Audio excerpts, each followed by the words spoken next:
इनकी जो नई शाखें होती हैं इनमें नाइट्रोजन और अमीनो एसिड की मिकदार बहुत ज़्यादा होती है। खुरेद लेना है ऐसे करके।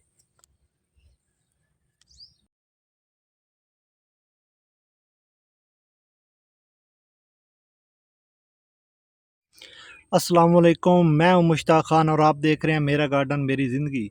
दोस्तों, आपने अक्सर नोट किया होगा कि जब भी हिबिस्कस हो गया, गुलाब हो गया या फिर कोई और हमारे घरेलू प्लांट हो गए, तो इनके ऊपर सबसे पहले जो नई शाखें या नई कॉम्प्लें निकलती हैं तो इन पर मिली बग हो गया, ये आपको नज़र आ रहा होगा। मिली बग हो गया या फिर दूसरे कीड़े मकोड़े हो गए, इन नई शाखों पर सबसे ज़्यादा हमला करते हैं। क्या इन कीड़ों मकोड़ों को ये नई नवेली शाखें ज़्यादा पसंद है? आखिर क्या वजह है? क्या इनमें प्रोटीन ज़्यादा होती है? तो चलें आज मैं आपको इस चीज़ का सीक्रेट बताता हूँ। दरअसल हिबिस्कस या फिर गुलाब हो गया, इनकी जो नई शाखें होती हैं इनमें नाइट्रोजन और अमीनो एसिड की मिकदार बहुत ज़्यादा होती है। यही अमीनो एसिड वो बुनियादी अज्जा है जिनसे प्रोटीन बनता है। मिलीबग और इन कीड़ों मकोड़ों को अपनी नशोनुमा और नस्ल बढ़ाने के लिए इस खुराक की सख्त ज़रूरत होती है, इसलिए वो पौधे के बाकी हिस्सों को छोड़कर नई शाखों पर डेरा जमा लेते हैं। दूसरी बड़ी वजह यह कि हिबिस्कस की नई शाखें बहुत नरम होती हैं, जैसा कि ये शाख नरम है।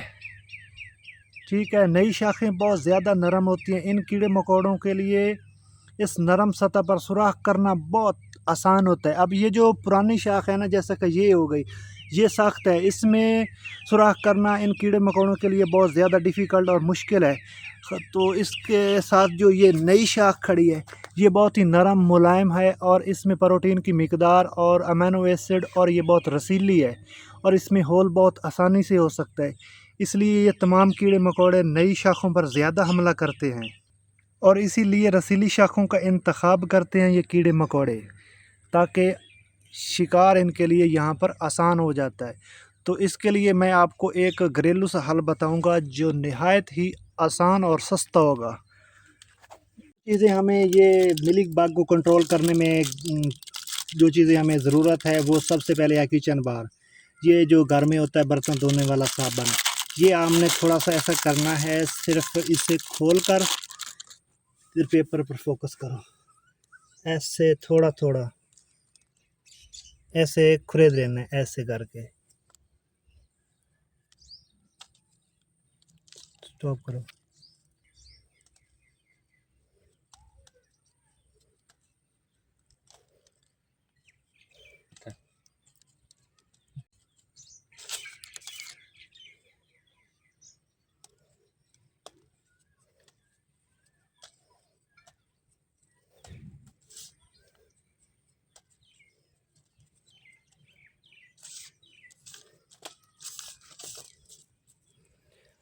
अच्छा, ओके हो गया, चल रहा है। यस। अच्छा, ठीक है। ये जनाब आपने एक प्लांट है तो सिर्फ एक चम्मच एक प्लांट के लिए काफ़ी है। अगर साबुन की मिकदार आपने ज़्यादा रखी तो आपका प्लांट जल सकता है। तो आपने ये ख्याल करना है, सिर्फ एक चम्मच से आपने ज़्यादा साबुन बिल्कुल मिक्स नहीं करना। मैंने एक चम्मच में आपने पानी डालना है 1 लीटर, तो मैंने बनाना है 3 लीटर पानी। तो उस हिसाब से मैंने ये 3 चम्मच से थोड़ा सा कम है, थोड़ा सा मैं और इसमें मिक्स कर लेता हूँ। यानी कि बस आपने 1 लीटर के लिए 1 चम्मच ही साबुन का डालना है। ठीक है, साबुन हो गया। अब किसी चीज़ में लेना है पानी।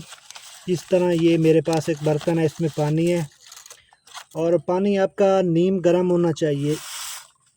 ठीक है, ये साबुन हमने इसमें डाल दिया। अगर तो होगा पानी आपका नीम गर्म तो ये 2-4 मिनट में ही इसमें हल हो जाएगा, और अगर नीम गर्म नहीं है पानी तो थोड़ी देर आपको वेट करना पड़ेगा। आपको इस बिल्कुल ये मिक्स करके, ठीक है, कोई भी आपके पास स्प्रेयर होगा या कोई चीज़ प्रेशर वाली जिससे यानी कि इसको नहलाना है, हमने इसके ऊपर स्प्रे करनी है। स्प्रे इस तरह करनी है कि पूरा पौधा हमारा इस जो महलूल हमने तैयार किया है, पौधा इससे नहलाना है। जहाँ पर मिली बाग है उसके ऊपर ये वाला साबुन पड़ना ही चाहिए। चले मैं आपको प्रैक्टिकल करके दिखाता हूँ। जी, जो हमने गोल बनाया था ये आपके सामने है। ये स्प्रेयर मशीन में डाल देते हैं। आपके पास ये बड़ी मशीन नहीं है तो किसी भी चीज़ से या फिर ऐसे ही पत्तों को 1-2 लीटर पानी में हल करके इस चीज़ से नहला दें।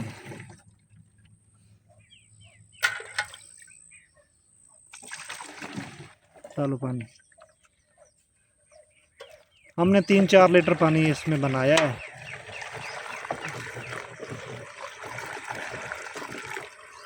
ठीक है, चलें बंद कर दें। अब चलते हैं, आपको करके दिखाते हैं।